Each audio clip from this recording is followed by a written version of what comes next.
नमस्कार दोस्तों, रामबन एकेडमी के YouTube चैनल पर एक बार फिर से आपका हार्दिक स्वागत है।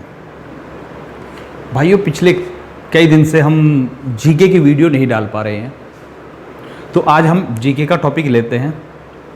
टॉपिक है सौरमंडल यानी सोलर सिस्टम।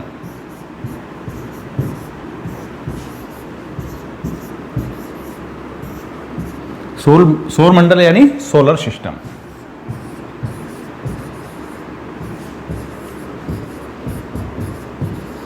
भाइयों, ये टॉपिक जो है काफ़ी बड़ा है, तो एक पार्ट में नहीं हो पाएगा, ठीक है। तो इसके 2 या 3 पार्ट बनाने पड़ेंगे हमें।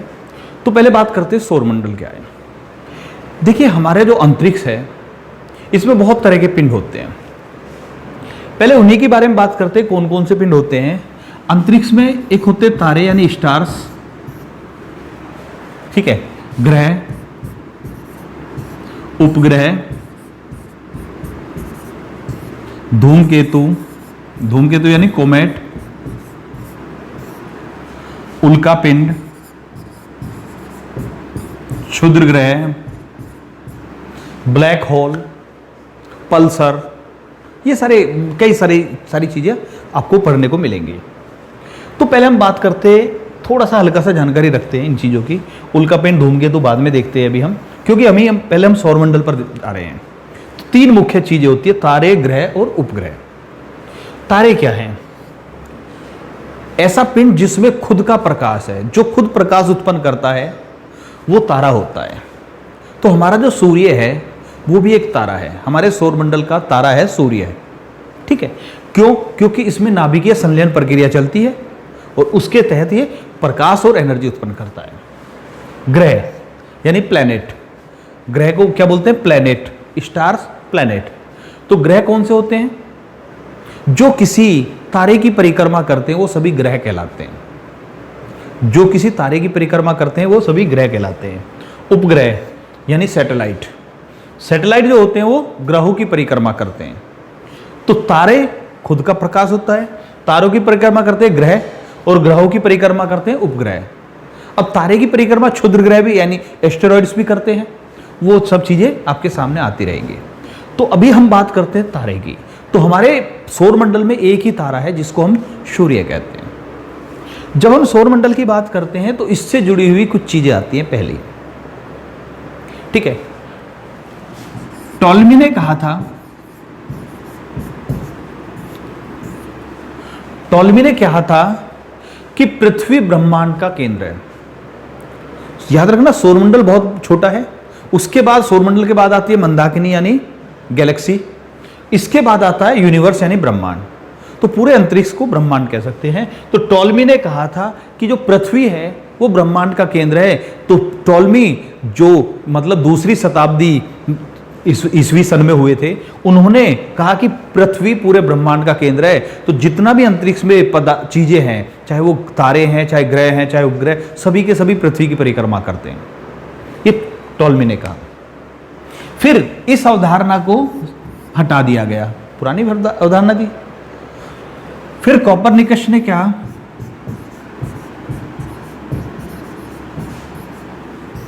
कि ब्रह्मांड का केंद्र सूर्य है। इन्होंने कहा ब्रह्मांड का केंद्र पृथ्वी है, इन्होंने कहा ब्रह्मांड का केंद्र सूर्य है, कि पूरा ब्रह्मांड सूर्य की परिक्रमा कर रहा है, कोपरनिकस ने कहा। इसके बाद आते हैं केपलर। इन्होंने कहा कि सूर्य जो है ब्रह्मांड का नहीं, सौरमंडल का केंद्र है। ब्रह्मांड का केंद्र तो कोई और है, सूर्य भी ब्रह्मांड के केंद्र की परिक्रमा कर रहा है, ठीक है। तो चंद्रमा पृथ्वी की परिक्रमा कर रहा है, पृथ्वी सूर्य की परिक्रमा कर रही है, और सूर्य भी एक मतलब अपनी मंदाकिनी की परिक्रमा कर रहा है, वो पूरी मंदाकिनी ब्रह्मांड के केंद्र की परिक्रमा कर रही है। तो ऐसे बहुत सारा सिस्टम बनता है। सर, आपकी जानकारी के लिए बता दें, सूर्य जो अपने कक्षा में एक चक्कर लगाता है उसमें 25 करोड़ वर्ष लगते हैं भाई, लगभग। सूर्य को एक परिक्रमा पूरी करने में 25 करोड़ वर्ष के टाइम लगता है, ठीक है। तो पहले आपको बस सिंपल ध्यान रखना, लैंग्वेज पर ध्यान देना है। टॉलमी ने क्या कहा कि पृथ्वी ब्रह्मांड का केंद्र है। किसका भैया? ब्रह्मांड का केंद्र है पृथ्वी। कोपरनिकस ने कहा सूर्य ब्रह्मांड का केंद्र है। किसका? ब्रह्मांड का। लेकिन केपलर ने इस चीज को सही किया और कहा कि सूर्य ब्रह्मांड का केंद्र नहीं है, सूर्य सिर्फ सौर मंडल का केंद्र है, सोलर सिस्टम का केंद्र है। ठीक है, ये 3 अवधारणाएं आपको ध्यान रखनी है सर, कंफ्यूज हो जाते हैं ये। ओके, ठीक है। तो अभी सबसे नई अवधारणा यही आ गई। फिर इसके बाद आ जाते हैं तो सौर मंडल। तो सौर मंडल में हमने बताया हमारा एक तारा है सूर्य, और उसके ग्रह हैं और उन ग्रहों के उपग्रह हैं। तो सौर मंडल में वर्तमान में 8 ग्रह हैं। पहले 9 ग्रह की काउंट किए जाते थे, लेकिन चेकोस्लोवाकिया की राजधानी है प्राग, चेकोस्लोवाकिया की राजधानी है प्राग। ठीक है, इस प्राग शहर में 2006 में अंतरराष्ट्रीय खगोलीय संघ का एक सम्मेलन हुआ था, जिसमें खगोल वैज्ञानिक यानी कि जो अंतरिक्ष वैज्ञानिक हैं वो सारे इकट्ठे हुए थे और उन्होंने निर्णय किया कि प्लूटो को ग्रह नहीं माना जाएगा। प्लूटो यानी यम को ग्रह नहीं मानेंगे, तो उन्होंने प्लूटो को ग्रह की श्रेणी से हटा दिया 2006 के प्राग सम्मेलन में। तो इस कारण अब वर्तमान में सौरमंडल में कितने ग्रह माने जाते हैं? 8 ग्रह माने जाते हैं भाई। ठीक है, आ जाते हैं अब तो थोड़ा सा इनको सिस्टम से समझते हैं हम। देखिए, हम यहां पर सूर्य मान लेते हैं। ठीक है, ये सूर्य मान लिया हमने। अब जो हमारे 8 ग्रह हैं, इनमें सूर्य के जो सबसे नजदीक है वो है ग्रह बुध। बुध के बाद आता शुक्र, फिर आती है पृथ्वी, फिर आता है मंगल। ठीक है, इस मंगल ग्रह के बाद आ जाते हैं हमारी क्षुद्र ग्रह, एस्टेरॉइड्स। ठीक है, बहुत सारे छोटे छोटे ग्रह हैं, एस्टेरॉइड्स बोलते हैं जिन्हें हम क्षुद्र ग्रह बोलते हैं। तो 4 ग्रह ये हो गए, 4 और आते हैं इसके बाद। यहां वाले पोर्शन में यहां पर लिख रहा हूं, याद रखना ये जो हम यहां लिख रहे हैं वो इधर का पोर्शन है। मंगल के बाद यहां पर आता है बृहस्पति, फिर शनि, फिर अरुण, फिर वरुण, और लास्ट में था यम, जिससे अब ग्रह का दर्जा छीन लिया गया है, अब वो ग्रह नहीं है। ठीक है, आगे बढ़ते हैं। तो 4 ग्रह ये हैं, 4 ग्रह ये हैं। इनके इंग्लिश वर्जन भी देख लेते हैं। सूर्य तो सन होता ही है, बुध को बोलते हैं मरकरी। चलिए हम जो है साथ के साथ लिखते चलेंगे। पहले इन ग्रहों के बारे में थोड़ा सा समझ लेते हैं, उसके बाद जब एक एक ग्रह के बारे में बताएंगे तो फिर हम लिखते चलेंगे। सर सबसे पहली चीज आपको ये याद होनी चाहिए कि हमारे ग्रहों का क्रम याद होना चाहिए। बुध, शुक्र, पृथ्वी, मंगल जो हैं ये, फिर बृहस्पति, शनि, अरुण, वरुण, ये 4 ग्रह याद होने चाहिए। 8 ग्रहों का क्रम क्या है, क्योंकि अगर आपके ये याद है तो फिर आगे हम इनके जो साइज के हिसाब से भी आपको क्रम याद करा देंगे। ओके, अब आ जाते हैं सर। तो ये जो 4 ग्रह हैं क्षुद्र ग्रह से पहले, एस्टेरॉइड से पहले, इन चारों ग्रहों को बोलते हैं भाई आंतरिक ग्रह। ये 4 ग्रह कहलाते हैं आंतरिक ग्रह। ठीक है, ये 4 ग्रह कहलाते हैं बाह्य ग्रह। बाहरी ग्रह या बाह्य ग्रह कहलाते हैं ये आंतरिक अंदर वाले, ये बाहर वाले, क्योंकि ये बाद में आते हैं। ठीक है, एक बात हो, ये जो ग्रह हैं ये ठोस हैं, ये ठोस ग्रह हैं, और ये गैसीय ग्रह हैं। कैसे हैं वे? गैसीय ग्रह। आंतरिक ग्रह ठोस ग्रह हैं, बाह्य ग्रह गैसीय ग्रह हैं। तीसरा, इन्हें बोलते हैं पृथ्वी सदृश ग्रह। पृथ्वी सदृश यानी जैसे हमारी पृथ्वी है उसी के जैसे ग्रह। तो इनमें मेन ग्रह है पृथ्वी, और पृथ्वी के जैसे ही ये चारों ग्रह, 3 मतलब पृथ्वी सहित 4 हो गए। इनको बोलते हैं बृहस्पति सदृश ग्रह। ये बृहस्पति के जैसे हैं सर। ये गैसीय ग्रह हैं, ये ठोस ग्रह हैं, ठोस सतह वाले, ये गैसीय सतह वाले ग्रह हैं। क्लियर हो गया भाई? आगे बढ़ते हैं। तो अभी हमने अलग अलग प्रॉपर्टी पढ़ी कि शुरू के 4 ग्रह आंतरिक, बाहर के 4 ग्रह बाह्य ग्रह, किसके? मंगल के बाद जो भी शुरू हो जाते हैं, बृहस्पति, शनि, अरुण और वरुण। ठीक, ये ठोस, ये गैसीय, ये पृथ्वी सदृश, ये बृहस्पति सदृश ग्रह। यहाँ पर भी एक सवाल निकल आते हैं ना सर, कि सवाल दे दिया 4 ग्रह दे दिए, इनमें से कौन सा आंतरिक है या इनमें से कौन सा बाह्य ग्रह है, इस तरह से भी सवाल निकल आते हैं, तो आपको पता होना चाहिए कौन कौन से आंतरिक है, कौन से बाह्य है। इसके बाद एक और चीज देखिए भाई, ये जो ग्रह हैं इनमें अंदर वाले जो 4 ग्रह हैं इनमें पृथ्वी सबसे बड़ी है, और बाहर वाले जो 4 ग्रह हैं सारे के सारे पृथ्वी से बड़े हैं। ठीक है, पृथ्वी की बात करें तो सूर्य से दूरी के हिसाब से तीसरा स्थान है, और सौरमंडल में आकार के स्थान से 5वां स्थान है, आकार की दृष्टि से। तो अभी हम जो ना एक एक ग्रह को पढ़ते हुए चलते हैं भाई, ज्यादा टेंशन नहीं लेते। तो पहले आते हैं बुध ग्रह पर। बुध को बोलते हैं मरकरी।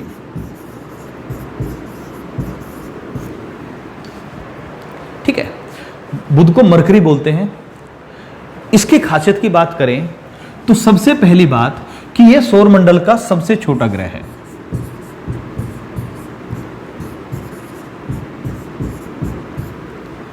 ठीक है, अगर इसके व्यास की बात करें तो 4880 किलोमीटर के करीब इसका व्यास बैठता है। जब यम था, 9 ग्रह थे, तब यम सबसे छोटा था, यानी प्लूटो सबसे छोटा था। लेकिन अब वर्तमान में सबसे छोटा ग्रह कौन सा है? बुध ग्रह। टेम्परेचर बहुत ज्यादा है क्योंकि सूर्य के नजदीक है। दूसरी इसकी खासियत है कि सूर्य के सबसे नजदीक,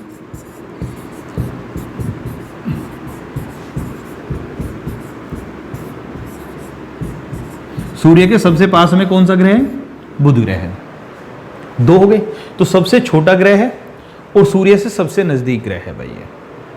ओके, इसके बाद चलते हैं सर। सूर्य के नजदीक होने के कारण टेम्परेचर बहुत ज्यादा है, लेकिन सबसे ज्यादा नहीं है। पहले कुछ समय तक यही माना जाता था कि बुध ग्रह का टेम्परेचर सबसे ज्यादा है, सबसे गर्म ग्रह है, लेकिन सबसे गर्म शुक्र है वर्तमान में, जैसा कि वैज्ञानिक मानते हैं। ठीक है, लेकिन फिर भी अगर इसकी बात करें तो दिन के समय में, जिस मतलब दिन का मतलब इसके दिन के हिसाब से, तो जिस सतह पर सूर्य की किरणें पड़ेंगी बुध की पर, वहां का टेम्परेचर 400 डिग्री के आसपास हो जाता है। समझ सकते हैं सर? तो 400 डिग्री तक भी टेम्परेचर पहुंच जाता है, इतना गर्म ग्रह है ये। ओके, आगे बढ़ते हैं सर। तो सबसे छोटा ग्रह, सूर्य के सबसे नजदीक और काफी गर्म है। काफी कहा, सबसे गर्म ग्रह नहीं है। इसके बाद चलो पूरा ही हटा देते हैं। दूसरा ग्रह आता है शुक्र ग्रह। शुक्र को बोलते हैं भैया वीनस।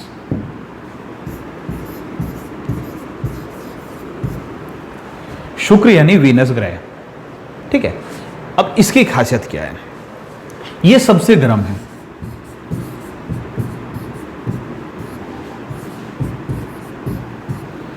सबसे गर्म ग्रह है।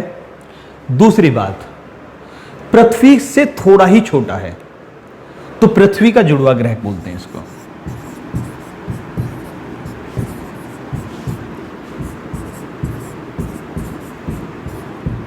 पृथ्वी का जुड़वा इसलिए कहा जाता है कि पृथ्वी के जैसा ही है, पृथ्वी के जैसा ही ग्रह देखने में, आकार में। लगभग 12100 किलोमीटर के करीब इसका व्यास है। उसका 4880 था, इसका व्यास 12100 किलोमीटर के आसपास बैठता है सर। ठीक है, तो पृथ्वी का जुड़वा ग्रह 12100 के करीब व्यास है, जबकि 12756 किसका? पृथ्वी का व्यास है। तो पृथ्वी से थोड़ा ही छोटा ग्रह है ये।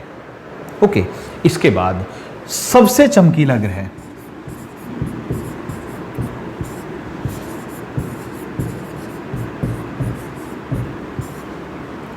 पूछा जाए सबसे चमकीला ग्रह कौन सा है, तो शुक्र है।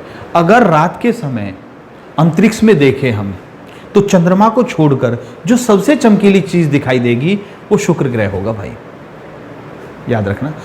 चंद्रमा को छोड़कर जो सबसे चमकीला पिंड दिखाई देगा वो क्या होगा? शुक्र ग्रह होगा। तो शुक्र ग्रह की 3 खासियत होगी। इसकी और भी खासियत है। शुक्र ग्रह को ही भोर का तारा यानी मॉर्निंग स्टार, भोर का तारा, और शाय यानी शाम यानी इवनिंग स्टार भी कहते हैं। शुक्र ग्रह को भोर का तारा और शाय का तारा भी कहा जाता है भाई। इसको प्यार का ग्रह भी कहते हैं, प्यार का देवता भी कहते हैं। ठीक है, इसको प्यार का देवता भी कहा जाता है सर। ये भी क्लियर हो गया। एक बात और सर, अगर हम शुक्र ग्रह की बात करें, पृथ्वी का जुड़वा है, पृथ्वी की जुड़वा बहन भी कहते हैं, मॉर्निंग स्टार, इवनिंग स्टार भी हो गया, प्यार का देवता भी हो गया। एक और सबसे अच्छी बात है इसके बारे में, बहुत इंपॉर्टेंट क्वेश्चन है कि पूछा जाता है कि ऐसा कौन सा ग्रह है जिसका एक दिन उसके एक वर्ष से बड़ा है। तो शुक्र का एक दिन जो बैठता है, इसका हम पृथ्वी के हिसाब से बताएंगे, लगभग 243 दिन के करीब बैठता है। पृथ्वी के 243 दिन के करीब बैठता है लगभग। और इसका जो एक वर्ष है वो पृथ्वी के 224.7 यानी 225 मान लो या 224 दिन मान लो, इतने दिन के बराबर बैठता है। ये पृथ्वी की तुलना में चल रहा है सब, यानी कि इसका एक दिन बड़ा है, एक वर्ष छोटा है। ठीक है, मैं इसको सही से लिख देता हूं, इसको कभी कंफ्यूज हो जाए।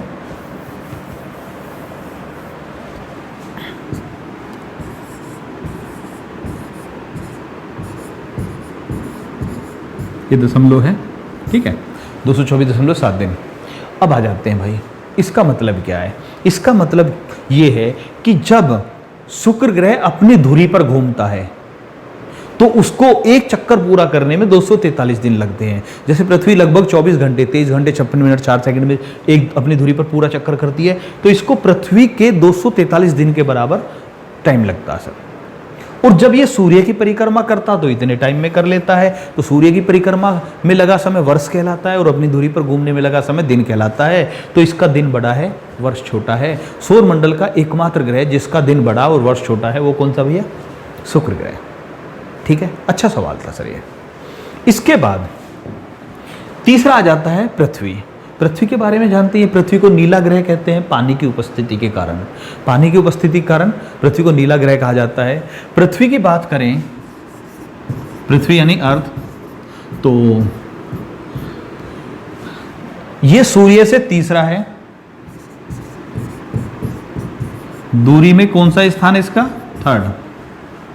और आकार में, सौरमंडल में अगर आकार में कहें तो कौन सा स्थान है? फिफ्थ, पांचवें स्थान पर है। यानी सूर्य से दूरी के हिसाब से तीसरा स्थान और सौरमंडल में आकार के स्थान से पांचवा स्थान है।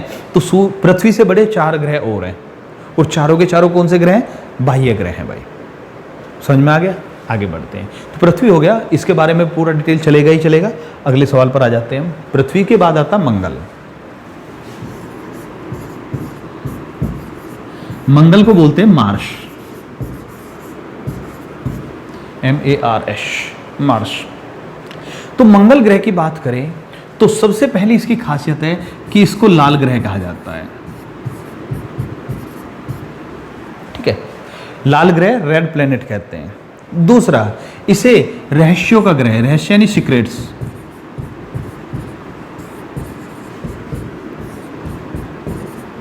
इसे रहस्यों का ग्रह भी कहते हैं। किसको भैया? मंगल ग्रह को रहस्यों का ग्रह भी कहते हैं। मंगल ग्रह को लाल ग्रह भी कहा जाता है। यहां तक क्लियर हो गया? ठीक है। अब मंगल ग्रह के बाद आता है हमारा क्षुद्र ग्रह। तो क्षुद्र ग्रह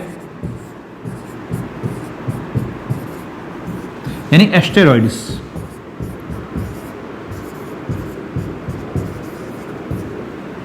तो मंगल के बाद की जो कक्षा आती है उसमें, मंगल के बाद की कक्षा जो आती है उसमें हजारों की संख्या में क्षुद्र ग्रह हैं। याद रखना, हजारों, थाउजेंड्स।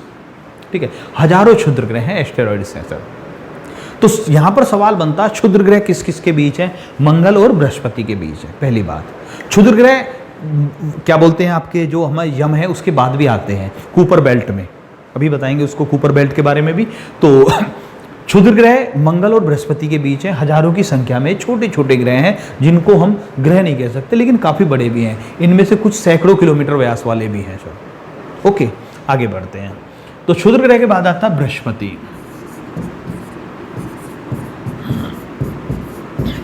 बृहस्पति को इंग्लिश में बोलते हैं जुपिटर। बृहस्पति या जुपिटर जो होता है, इसकी खासियत है कि यह सबसे बड़ा ग्रह है।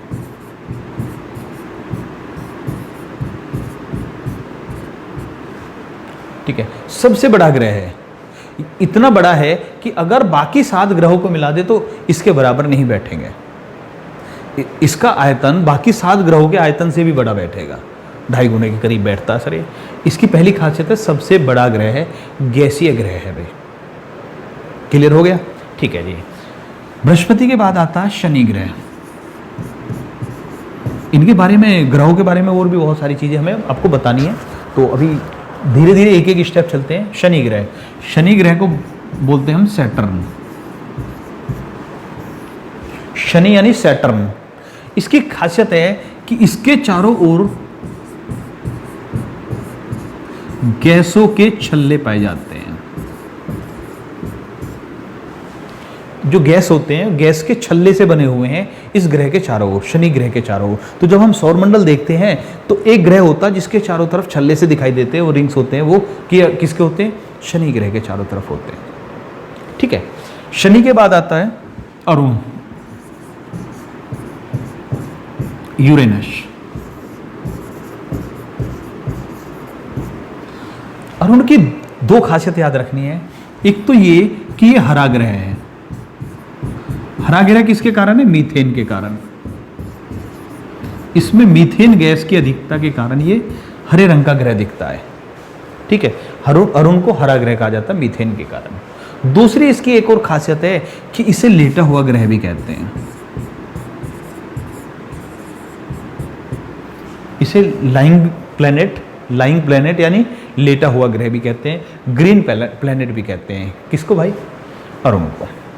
अरुण के बाद आ जाता वरुण, वरुण यानी नेपच्यून।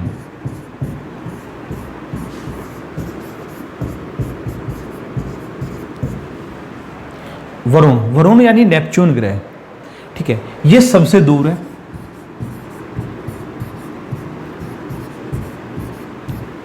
ठीक, किससे? सूर्य से भी और पृथ्वी से भी।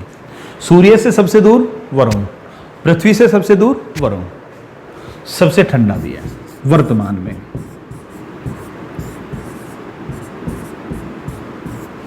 ठीक है, ये जो लास्ट के चारों ग्रह बताए हैं भाई हम, इनका जो टेम्परेचर है -150 या उससे भी नीचे तक चला जाता है। बृहस्पति शनि का भी टेम्परेचर -150 तक रिकॉर्ड होता है सर, और इनका तो और ज़्यादा नीचे पहुंच जाता है सर।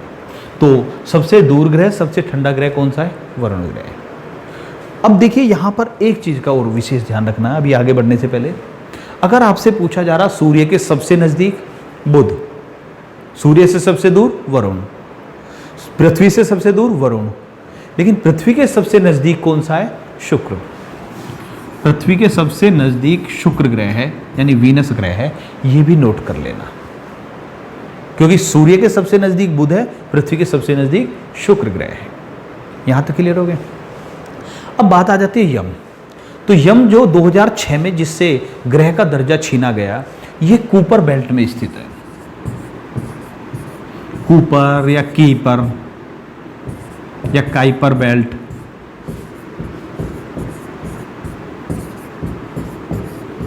तो वरुण ग्रह के बाद, नेपच्यून ग्रह के बाद जो एक पट्टी बोली जाती है जिसे हम कूपर या काइपर बेल्ट बोलते हैं सर। ठीक है, तो इसमें कौन सा ग्रह स्थित है? यम यानी प्लूटो। और दूसरी बात भाई, इससे अलग भी और कई सारे भी ग्रह नहीं कह सकते अब हम उन्हें क्या बोलते हैं? प्लूटो सदृश ग्रह भी बोलते हैं। प्लूटोइड्स नया नाम दिया गया है, प्लूटो के जैसे होने के कारण इन्हें प्लूटोइड्स कहा जा रहा है। तो इस टाइप के भी हैं, जैसे प्लूटो है, या फिर माके है, अभी माके नाम का एक खोजा गया था। ये सब जो हैं कूपर बेल्ट में स्थित हैं। इन्हीं की वजह से यम का दर्जा हटाना पड़ा था। अब बात आती है यम का दर्जा हटाया क्यों गया, इसको ग्रह की श्रेणी से, कैटेगरी से हटा क्यों दिया गया? इसके 2 कारण थे। देखिए, हम काफ़ी दिन से 9 ग्रह पढ़ते आ रहे थे। इसके जैसे जैसे अभी माके बताया हमने, और कई सारे नए प्लेनेट खोजे गए। तो अगर उन 3 प्लेनेट बहुत बड़े थे जो यम के टक्कर के थे, तो जितने भी अंतरिक्ष वैज्ञानिक थे उन्होंने कहा कि भाई जब यम को दर्जा दे रखा तो इनको भी दर्जा दीजिए। तो यानी कि तब या तो 12 कीजिए या यम को भी बाहर हटाइए। तो एक कारण तो ये था कि इसके जैसे दूसरे मतलब हमारे पिंड मिल गए थे, जिनको या तो ग्रह दिया का दर्जा दिया जाए या इसको भी हटाया जाए। दूसरा एक और है, देखिए सर, जब सूर्य की परिक्रमा करते हैं ग्रह तो सभी एक निश्चित कक्षा में करते हैं, सभी के सभी। तो जो हमारा वरुण ग्रह है वो भी एक निश्चित कक्षा में करता है और प्लूटो भी एक निश्चित कक्षा में करता है, लेकिन प्लूटो और वरुण की कक्षा आपस में एक दूसरे को क्रॉस करती है। वरुण ग्रह और प्लूटो ग्रह की जो ऑर्बिट है वो एक दूसरे को क्रॉस कर जाती है। ऐसा भी होता है कि अगर हम पढ़ते हैं कि सूर्य से सबसे दूर ग्रह कौन सा, पृथ्वी से सबसे दूर ग्रह कौन सा है, पहले तो प्लूटो था, लेकिन कुछ समय ऐसा भी आता है कि प्लूटो नजदीक हो जाता है, वरुण दूर हो जाता है। ये एक दूसरे की कक्षा को क्रॉस करते थे, तो इसीलिए इसको ग्रह की श्रेणी से भी हटाना जरूरी था। तो इसलिए 2006 में प्लूटो को ग्रह की श्रेणी से हटा दिया गया। ठीक है, थोड़ा और बढ़ते हैं सर। अब ग्रह के बाद थोड़ा होते हैं उपग्रह। तो याद रखना कि हमारे सौर मंडल में बुध और शुक्र ऐसे दो ग्रह हैं जिनका कोई उपग्रह नहीं है, उपग्रह नहीं है, यानी जो शुरू के दो ग्रह हैं उनका कोई उपग्रह नहीं है भाई। ठीक है, दूसरा बात भाई, एक तो सवाल यही बहुत इंपॉर्टेंट बनता है कि इनमें से कौन सा ऐसा ग्रह है जिसका कोई उपग्रह नहीं है, तो आपको याद रखने दो ग्रह, बुध और शुक्र ग्रह। तीसरा नंबर पर आता पृथ्वी। पृथ्वी के कितने उपग्रह हैं? एक उपग्रह है जिसका नाम है चंद्रमा, सैटेलाइट, मून, कुछ भी कह सकते हैं। पृथ्वी के बाद आता मंगल। मंगल के कितने उपग्रह हैं? दो, जिनके नाम है फोबोस, डेबोस या फेबोस, डोबोस भी लिख देते हैं। ठीक है, फोबोस, डेबोस, फेबोस, डोबोस, इस तरह का दो ग्रह उपग्रह हैं सर। तो अब एक सवाल बहुत अच्छा बना सर, देखिए आपको संभावनाओं पर भी ध्यान रखना है कि किस तरह से सवाल पूछा जा सकता है। आपसे यह भी पूछा जा सकता है कि सौर मंडल में आंतरिक ग्रहों के उपग्रहों की संख्या बताइए, तो कितने हैं? 3 हैं। आंतरिक ग्रहों के केवल 3 उपग्रह हैं भाई। ओके, आगे बढ़ते हैं सर। तो बुध शुक्र का है नहीं, पृथ्वी का एक है, मंगल के 2 हैं, बाकी जो बाह्य ग्रह हैं उनके तो बहुत सारे, ढेर सारे हैं। अब सबसे जो बात चलती है बृहस्पति, ये बिल्कुल अभी लेटेस्ट की बात बता रहे हैं सर हम, क्योंकि ये आंकड़े भाई थोड़े बदलते रहते हैं।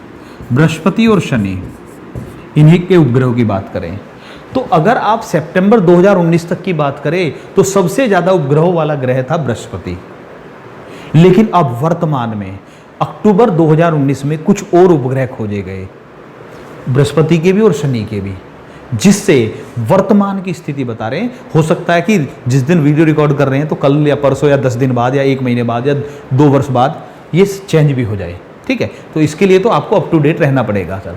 लेकिन वर्तमान स्थिति ये है कि सबसे ज़्यादा उपग्रहों वाला ग्रह है शनि, वर्तमान।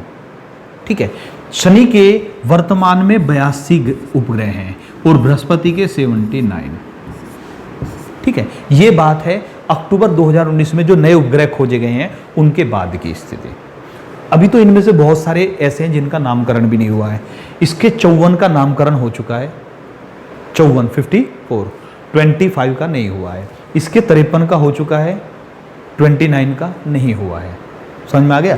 तो अभी तो ऐसे भी हैं जिनका नाम भी नहीं रखा गया उपग्रहों का। तो सबसे ज्यादा उपग्रहों वाला ग्रह वर्तमान में शनि है। कब तक रहेगा ये कोई गारंटी नहीं होती, क्योंकि नए खोज लिए गए तो उस दिन दर्जा बदल जाएगा। तो इसलिए इन चीज़ों पे थोड़ा अप टू डेट रहना चाहिए। पिछले काफ़ी समय से बृहस्पति था, बीच में कुछ समय के लिए शनि पहले भी आया था, 2-3 साल के लिए ये शनि सबसे ज़्यादा रह गया था। फिर अब 3-4 साल से बृहस्पति चला, अब फिर शनि आ गया आगे। ओके, ठीक है। एक बात और सर, उपग्रह के लिए बात होगी।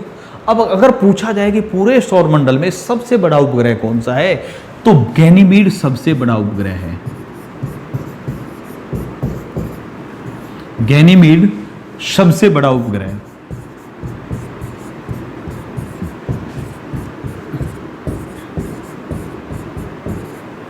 सौरमंडल में सबसे बड़ा उपग्रह गैनीमीड है। और ये गैनीमीड जो है ये किसका उपग्रह है? बृहस्पति का उपग्रह है भाई। गैनीमीड किसका उपग्रह है? बृहस्पति का उपग्रह है। कोई डाउट नहीं? ठीक है। इसके बाद देखिए, हम पढ़ते हैं कि पृथ्वी पर वायुमंडल है, चंद्रमा पर वायुमंडल नहीं है। हमारा चंद्रमा भी काफ़ी बड़ा उपग्रह माना जाता है, ठीक है, लेकिन उस पर वायुमंडल नहीं है। तो बाकी उपग्रहों की क्या स्थिति है? तो भाई बाकी उपग्रहों की स्थिति ये है कि सिर्फ एक उपग्रह ऐसा जिस पर वायुमंडल है, एटमॉस्फेयर है। याद रखना टाइटन है। टाइटन नाम का शनि का उपग्रह है जिस पर क्या है? वायुमंडल है, एटमॉस्फेयर है।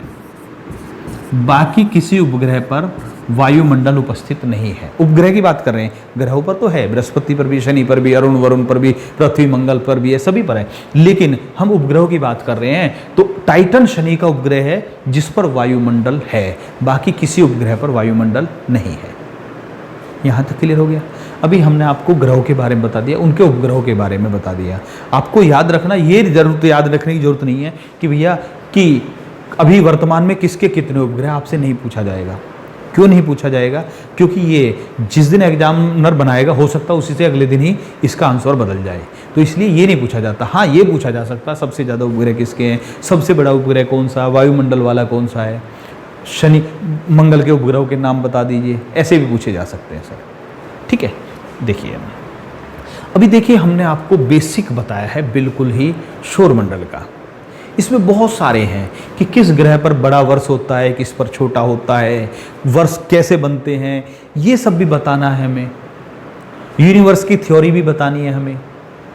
मंदाकिनी गैलेक्सी वे भी बतानी है। मंदाकिनी यानी गैलेक्सी वे जो होती है, गैलेक्सी मिल्की वे वगैरह, ये सब भी बताना है हमें आपको। धूमकेतु वगैरह भी बताना है।